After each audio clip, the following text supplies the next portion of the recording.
বাবা ভাংকাৰ এটা প্ৰেডিকশ্যন আৰু এই মুহূৰ্তত ক'বলৈ গ'লে এই প্ৰেডিকশ্যন শুনি হয়তো আপুনিও ক'ৰবাত চিন্তাত পৰিব যিসকলে বিশ্বাস কৰে তেওঁলোকৰ বাবে হয়তো তেওঁলোকে চিন্তা কৰিব আৰু যিসকলে হয়তো বিশ্বাস কৰিবলৈ অকণমান টানো পায় তেওঁলোকৰ বাবেও খুব ইণ্টাৰেষ্টিং এটা খবৰ এই মুহূৰ্তত স্বাগতম জনাইছোঁ আমাৰ পোনপটীয়া সম্প্ৰচাৰলৈ 2026ক লৈ এটা ভয় লগা বা ভয়ানক এখন ছবি ভয়ানক এখন পৃথিৱীৰ কথা কৈ গৈছে বাবা ভাংকাৰ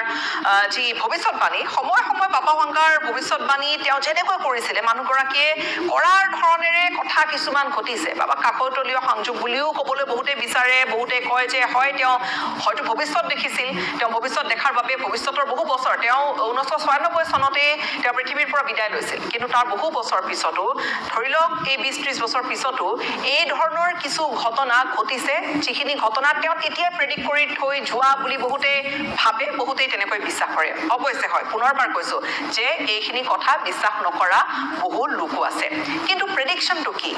প্ৰেডিকশ্যনটো হৈছে এই ধৰণৰ যে 2026ত এলিয়েন কন্টেক্ট হ'ব হয়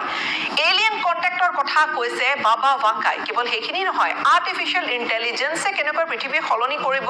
তাৰো আভাস দাঙি ধৰিছে বাবা ভাংকাই তেওঁৰ এনেকুৱা এটা প্ৰেডিকশ্যন সেই প্ৰেডিকশ্যনটো ক'বলৈ গ'লে এআই আজিৰ যুগত গোটেইখন এআই বহুখিনি ফিল্ড এআই আয়ত্ত কৰি লৈছে বহুখিনি ফিল্ডত আচলতে এআই আৰ্টিফিচিয়েল ইন্টেলিজেন্সৰ মাজেৰে চলে কিন্তু সেই ধৰণৰ প্ৰেডিকশ্যন কৰিছে যে 2026 বৰ্ষটোত কি হ'বলৈ গৈ আছে আৰু এলিয়েন কন্টেক্ট সঁচাকৈ এলিয়েনৰ সৈতে কোনোবা আন এক গ্ৰহৰ কোনোবা নেদেখা ব্ৰহ্মাণ্ডৰ কোনোবা বেলেগ এটা কোণত থকা কোনোবা তেনেকুৱা প্ৰাণীৰ সৈতে কোনোবা জীৱৰ সৈতে সঁচাকৈ মানুহৰ কন্টেক্ট হ'ব নেকি সেয়া সম্ভৱ হৈ উঠিবনে ইমান কম সময়ৰ ভিতৰতে তাৰ কিমান চান্স আছে নিশ্চিত ৰূপত এইবোৰ বহু প্ৰশ্ন আছে বিজ্ঞানী এই সন্দৰ্ভত এলিয়েন আছে নে নাই কোনোবা দিনা আমি এলিয়েন অৰ্গেনিজমৰ সৈতে আমি ক'ৰবাত আমি লগ পাম নে নাপাম এইবোৰ ধৰণৰ কথা বতৰা চলি থাকে কিন্তু কেৱল এলিয়েনৰ কথাই কোৱা নাই বাবা ভাংকাই কৈছে লগতে বাবা ভাংকাই গ্লোবেল ৱাৰ অৰ্থাৎ বিশ্বৰ যুদ্ধৰ কথা বৰ্তমানে যোৱা 2025ৰ সময়খিনি যদি কওঁ 2024ৰ কথাখিনি যদি আমি কওঁ 2022 মানৰ পৰা পৃথিৱীখনে বিশ্বখনে বহু যুদ্ধ দেখিছে ইউক্ৰেইন ৰাছিয়াৰ যুদ্ধ অন্ত পৰাই নাই সমান্তৰালকৈ ইজৰাইল ইৰাণৰ এখন যুদ্ধ হৈ গ'ল ইজৰাইল হামাছৰ যুদ্ধ ইজৰাইলৰ ইয়েমেনৰ শত্ৰুতা লেবাননত হিজবুল্লাহ ইজৰাইলৰ সেই সংঘাতপূৰ্ণ পৰিস্থিতিৰ মাজেৰে আমি পাৰ হৈ এতিয়া 2026লৈ আগবাঢ়িছো হয় 2026লৈ আৰু সময় আছে কিন্তু বাবা ভাংকাৰ 2026 বৰ্ষটোৰ প্ৰেডিকশ্যন এনেকুৱা আছিলে যে গ্লোবেল ৱাৰ হ'ব অৰ্থাৎ বিশ্ব যুদ্ধ হ'ব আৰু কেৱল সেইখিনিয়ে নহয় তেওঁ লগতে কৈছিলে যে কেনেকৈ ভয়ংকৰ প্ৰাকৃতিক দুৰ্যোগ আহিব অৰ্থাৎ প্ৰাকৃতিক দুৰ্যোগৰ ভিতৰত ক'ৰবাত ভূমিকম্পৰ দৰে ঘটনা ঘটিব পাৰে নেকি ক'ৰবাত ডাঙৰ সেই সুনামিৰ দৰে ঘটনা ঘটিব পাৰে নেকি ক'ৰবাত তেওঁৰ প্ৰেডিকশ্যন যিখিনি কৰিছিলে সঁচাকৈ তেনেকুৱা ডাঙৰ ক'ৰবাত ক্লাউড বাৰ্ষ্টৰ ঘটনা ক'ৰবাত তেনেকুৱা চাইক্লনৰ ঘটনা ঘটিব পাৰে নেকি হয়তো বা বানপানী বা ক'ৰবাত বনজুই তেনেকুৱা ধৰণৰ নেচাৰেল কেলামিটি প্ৰাকৃতিক দুৰ্যোগ হ'ব পাৰে নেকি মুহূৰ্তত আমি কম কিছু এনেকুৱা প্ৰেডিকশ্যন 2026ৰ বিষয়ে কি কৰিছিলে বাবা ভাংকাই নিশ্চিত ৰূপত সেয়া যিসকলে বিশেষকৈ এই বিষয়টোৰ ওপৰত বেছি ইণ্টাৰেষ্ট দিয়ে বা এই বিষয়টোক লৈ অকণমান তেওঁলোকৰ মনত কৌতূহল আছে উৎসুকতা আছে তেওঁলোকৰ বাবে খুবেই ইণ্টাৰেষ্টিং খবৰ এটা বাবা ভাংকাই তেওঁ খুব ফেমাছ তেওঁ মানুহগৰাকী যোৱা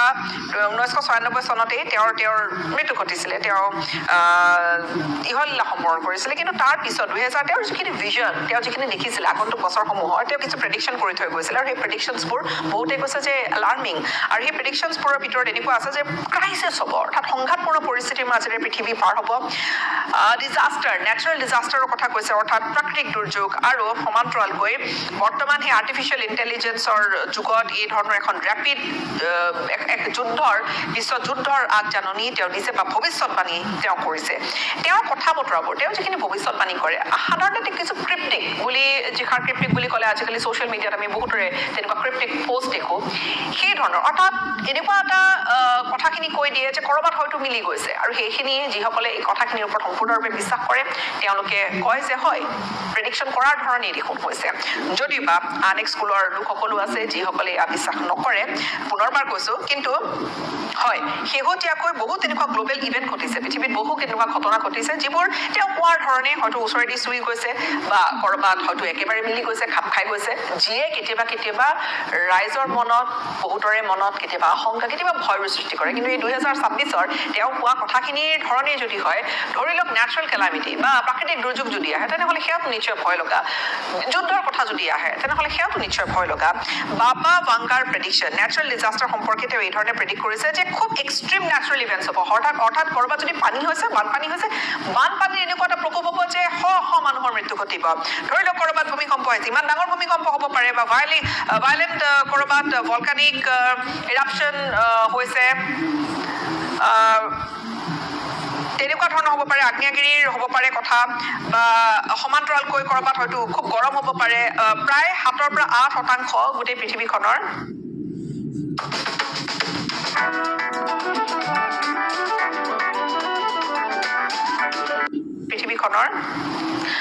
মানুহক ই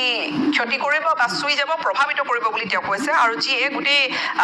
মানুহৰ জীৱনক প্ৰভাৱিত কৰিব গোটেই সন্তুলন কৰবাত ইফাল কৰিব খেলিমেলি কৰি দিব ইক'চিষ্টেমটো খেলিমেলি কৰি দিব অৱশ্যে তেওঁ পিন পইণ্ট কৰা নাই যে কোনখিনি ঠাইত হ'ব কোন লোকেশ্যনত হ'ব তেওঁ তেনেকুৱা ধৰণৰ কোনো প্ৰেডিকশ্যন কৰা নাই আৰু 2025ত আমি দেখিছোঁ এক্সট্ৰিম তেনেকুৱা ইভেণ্টছ হৈছে যে ডাঙৰ ভূমিকম্প হৈছে চেচমিক এক্টিভিটি হৈছে ৰাছিয়াতো সেইদিনা হৈ গৈছে বা তেনেকুৱা ধৰণৰ ঘটনা ঘটি আছে যিয়ে বহুতে কয় যে হয় তেওঁ কোৱাৰ ধৰণে কথাখিনি হৈছে এতিয়া ৱাৰ প্ৰেডিকশ্যনো তেওঁ কৰিছে যে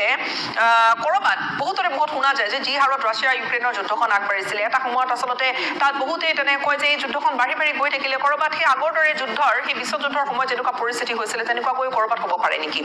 যিকোনো পৰিস্থিতি যুদ্ধৰ কথাটো আচলতে খুব ভয় লগা আৰু সেই যুদ্ধৰ কথাটো তেওঁ কৈছে এতিয়া যিহেতু শেহতীয়াকৈ আমি বহুত তেনেকুৱা কনফ্লিক্ট দেখিছোঁ সেই কনফ্লিক্টবোৰৰ মাজতে তেনেকুৱাকৈ তেওঁৰ প্ৰেডিকশ্যন কৰবাত মিলি যাব পাৰে বা সেই প্ৰেডিকশ্যনৰ আশংকা সেই গ্ল'বেল ৱাৰৰ আশংকা আছে বুলি বহুতেই ক'বলৈ বিচাৰে যি এটা এলাৰ্মিং বিষয় এটা সমান্তৰালকৈ বাবা ভাংগাই কৈছিলে AI ডমিনেশ্যনৰ কথা এলিয়েন কণ্টেক্টৰ কথা তেওঁ কৈছে যে এই বছৰটোতে AI আমি দেখিছোঁ কেনেকুৱা উত্থান AI আহিব AI বহু লোকৰ